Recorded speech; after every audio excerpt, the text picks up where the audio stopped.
Hello everyone, part 2 में हम देखते हैं कि जियाशंग अपने फ्रेंड के साथ अपने रूम में आ जाता है और इसका फ्रेंड इसे कहता है कि क्या मैं सपना देख रहा हूँ? तुम्हारी ट्यूटर तो वही डांसर लड़की है ना जो कल तुम्हारे साथ डांस कर रही थी क्लब में। जियाशंग शीजन के बारे में सोचता है और उसे बहुत ही ज्यादा गुस्सा आ रही होती है। फिर वो शर्ट उठाता है जो कल उसने पहना था, अब वो मेट को देता है और कहता है इसे फेंक दो। फिर उसका फ्रेंड उसे कहता है कि जियाशंग ये तो तुम्हारी फेवरेट शर्ट है ना, ऐसा क्यों कर रहे हो? वो मेट जा ही रही होती है कि जियाशंग उसे रोकता है और कहता है कि अच्छा ठीक है, फेंको मत, इसे धोकर रख दो। फिर जियाशंग का फ्रेंड उसे कहता है कि आज तुम इतना अजीब क्यों बिहेव कर रहे हो। अब दूसरी तरफ हम देखते हैं कि मेड शीजन को उसका रूम दिखाती है और ये मेड मिसेस रोंग की जासूस मेड होती है जो उसने भेजी है इधर। अब ये मेड इसको बहुत सारी चीजें बता रही होती है रोंग फैमिली के बारे में, लेकिन शीजन तो बहुत सोच समझ के आई हुई होती है और वो इस मेड को कुछ भी रिप्लाई नहीं करती और कुछ भी नहीं पूछती। अब ये मेड जाकर मिसेस रोंग को सब कुछ बता देती है और कहती है कि मिस फंग लगता है बहुत सिंपल लड़की है, मैंने उनको इतनी सारी बातें बताई लेकिन उन्हें मुझसे कुछ भी नहीं पूछा। अब मिसेस रोंग के बाजू में जो लेडी बैठी है ये रोंग दिंकुन की पहली कंक्यूबाइन है। अब मिसेस रोंग कंक्यूबाइन वांग से कह रही होती है कि ये जो मिस फंग है ये एकदम सिंपल और प्योर लड़की है और दिंकुन को ऐसी टाइप की लड़कियां पसंद है, तभी तो कंक्यूबाइन सुन ने उसे फंसा ली थी। फिर कंक्यूबाइन वांग इससे पूछती है कि लेकिन क्या मिस फंग हमारे साइड है? फिर मिसेस रोंग कहती है कि उससे क्या फर्क पड़ता है, हमें तो कंक्यूबाइन सुन से लड़ाने के लिए एक चाहिए थी और हमें मिल गई है। अब लंच टाइम हो जाता है और मिसेस रोंग शीजन को साथ में लंच करने के लिए कहती है।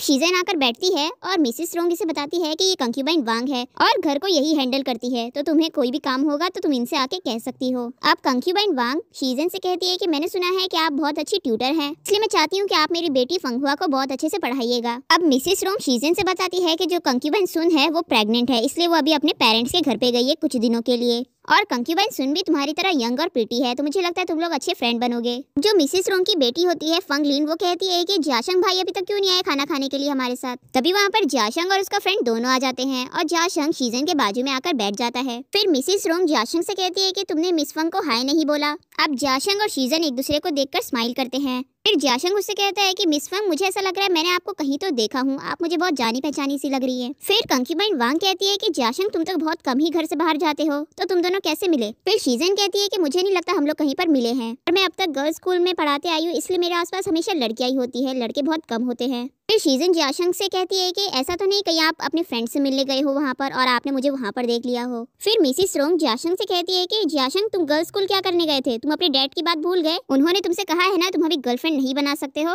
तुम्हें समझ में नहीं आता, तुम्हें अभी पढ़ाई पर ध्यान देना है। फिर जियाशंग का फ्रेंड उसकी साइड लेते हुए कहता है कि आंटी आप गलत समझ रही है, मैं और जियाशंग जब मेरी बहन को पिक करने गए होंगे तभी जियाशंग ने देखा होगा। अब कंक्यूबाइन वांग मिसेस रोंग से कहती है कि आपने जियाशंग के लिए ट्यूटर ढूंढ के अच्छा किया, मास्टर आपसे खुश होंगे। फिर मिसेस रोंग कहती है कि वो खुश हो ना हो, लेकिन अगर जियाशंग ने प्रोग्रेस नहीं किया तो वो मुझे ही ब्लेम करेंगे, इसलिए मिस फंग सब आपके ऊपर ही डिपेंड है, इसलिए जियाशंग को अच्छे से पढ़ाइएगा। अब जियाशंग को अपनी डैड की बात सुन के बिल्कुल भी अच्छा नहीं लग रहा होता है। अब फंगलिन अपनी मॉम से कहती है कि वैसे डैड कब आएंगे, इतने दिनों से अपने बिजनेस ट्रिप पे गए हुए हैं। फिर मिसेस रोंग कहती है कि एक हफ्ते के अंदर आ जाएंगे। अब जियाशंग अपने फ्रेंड को आंखों से इशारा करता है। फिर जियाशंग का फ्रेंड सभी से कहता है कि आंटी मुझे और जियाशंग को कुछ काम है तो हम लोग जा रहे हैं। फिर ये दोनों जन बिना कुछ खाए वहाँ से उठकर चले जाते हैं। अब ये दोनों घर के बाहर रास्ते में खड़े होते हैं और जियाशंग का फ्रेंड उसे कह रहा होता है कि तुम मुझे ठंडी हवा खिलाने के लिए इधर लेके आए हो। फिर जियाशंग कहता है कि मुझे घर में और नहीं रुकना था इसलिए। अब जियाशंग का फ्रेंड कहता है कि देखो तुम्हारा फैमिली बिजनेस तो कितना अच्छा चल रहा है। फिर जियाशंग कहता है ये सब मेरे डैड का है, मेरा नहीं। फिर जियाशंग का फ्रेंड कहता है कि मुझे तो समझ नहीं आ रहा है तुम्हारी स्टेप मॉम का, तुम्हें और तुम्हारी बहन को पढ़ाने के लिए फंग शीजन को क्यों रखा है? क्या उन्हें पता नहीं था कि वो एक डांसर थी पहले, और या फिर उन्हें कुछ ज्यादा ही जल्दी मची थी कंक्यूबाइन सुन से किसी को लड़ाने के लिए? और वैसे फंग शीजन कुछ ज्यादा ही वेल बिहेव कर रही थी, तुम्हें क्या लगता है वो क्या करने आई है यहाँ पर? फिर जियाशंग कहता है कि और क्या करने आएगी, एक और कंक्यूबाइन बनने आई है वो, और इस जैसी लड़कियां अमीर लोगों को फंसाने के लिए ऐसे ही करती है। फिर जियाशंग का फ्रेंड कहता है कि मुझे तो नहीं लगता कि फंग शीजन ऐसी टाइप की लड़की है। अब दूसरी तरफ हम देखते हैं कि शीजन मेड से कहती है कि क्या आप मुझे इधर उधर घर दिखा सकती है? अब रात हो जाती है और जियाशंग अपने रूम में आता है और वो विंडो से बाहर देखता है तो उसे शीजन दिख जाती है और फिर वो उसके बारे में सोचता है कि कल वो कैसे उसके साथ डांस कर रही थी और आज ट्यूटर बन के आ गई है। फिर गुस्से में पर्दा बंद कर देता है और हम देखते हैं कि शीजन बैठकर सब सोच रही होती है कि आज उसने क्या क्या एरिया देखी है घर का और उसे ड्रॉ करती है पूरा। अब नेक्स्ट डे आ जाता है और शीजन दोनों लड़कियों को पढ़ा रही होती है और उनसे पूछती है कि जियाशंग आज क्यों नहीं आया है। फिर फंगलिन उसे बताती है कि शायद जियाशंग भाई रात में कल देर से आए थे इसलिए अभी सो रहे होंगे। अब दूसरी तरफ हम देखते हैं कि कंक्यूबाइन सुन अपने पेरेंट्स के घर से इधर आ जाती है क्योंकि उसे खबर मिल गई है कि उसकी तरह यंग और प्रीटी एक ट्यूटर यहाँ पर काम करने आई है, इसलिए वो सीधा शीजन से मिलने के लिए क्लास में पहुंच जाती है और उससे कहती है कि अच्छा तो तुम ही वो ट्यूटर हो। अब शीजन उसे पूछती है कि आप कौन है। फिर फंगलिन उसे बताती है कि ये मेरे डैड की दूसरी कंक्यूबाइन है फिर कंक्यूबाइन सुनु से कहती है कि तुम एकदम सही कह रही हो, लेकिन लगता है अब ज्यादा देर नहीं बची कि तीसरी भी आने वाली है। अब तभी वहाँ पर मिसिस रोंग और कंक्यूबाइन वांग भी आ जाती है। अब मिसिस रोंग उसे कहती है कि वैसे तुम अपनी पेरेंट्स के घर से इतनी जल्दी कैसे आ गई।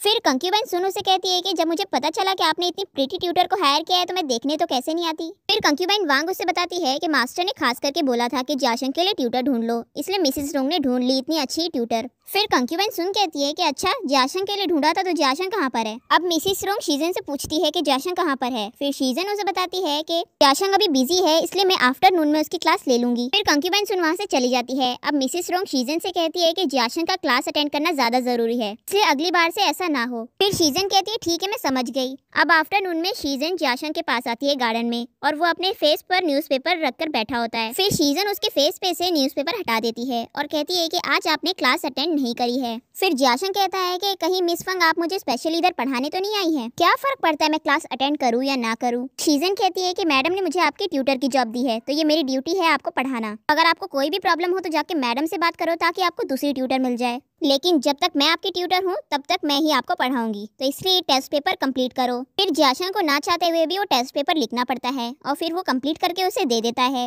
अब शीजन उसका टेस्ट पेपर चेक करती है और सभी आंसर रॉन्ग होते हैं। फिर वो उसे कहती है कि मैंने जितना तुम्हें स्मार्ट सोची थी तुम तो उससे भी ज्यादा स्मार्ट निकले। तुमने जानबूझ के सभी क्वेश्चन के आंसर गलत लिखे हैं, इसका मतलब है तुम्हें सभी के जवाब पता है। कम मार्क्स लाना तो बहुत आसान होता है, लेकिन 0 मार्क्स लाना बिल्कुल भी नहीं। फिर जाशंग उसे कहता है कि शायद तुम्हारे अंदर टैलेंट हो, लेकिन तुम मुझे नहीं पढ़ा पाओगी। मिस फंग, तुम्हें और मुझे दोनों को ही क्लियरली पता है कि मैडम ने तुम्हें क्यों हायर किया है, और मैं तुम्हारे इन गंदे कामों में बिल्कुल भी इंटरेस्टेड नहीं हूँ।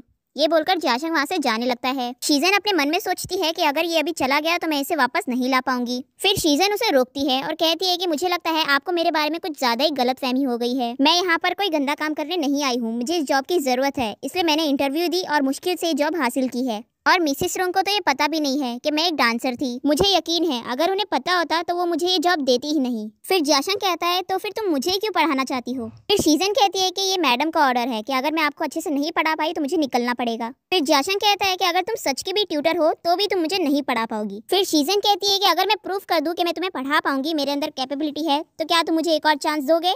फिर जाशंग कहता है कि लगता है तुम कुछ ज्यादा ही कॉन्फिडेंट हो, तो बताओ कैसे प्रूव करोगी अपने आप को।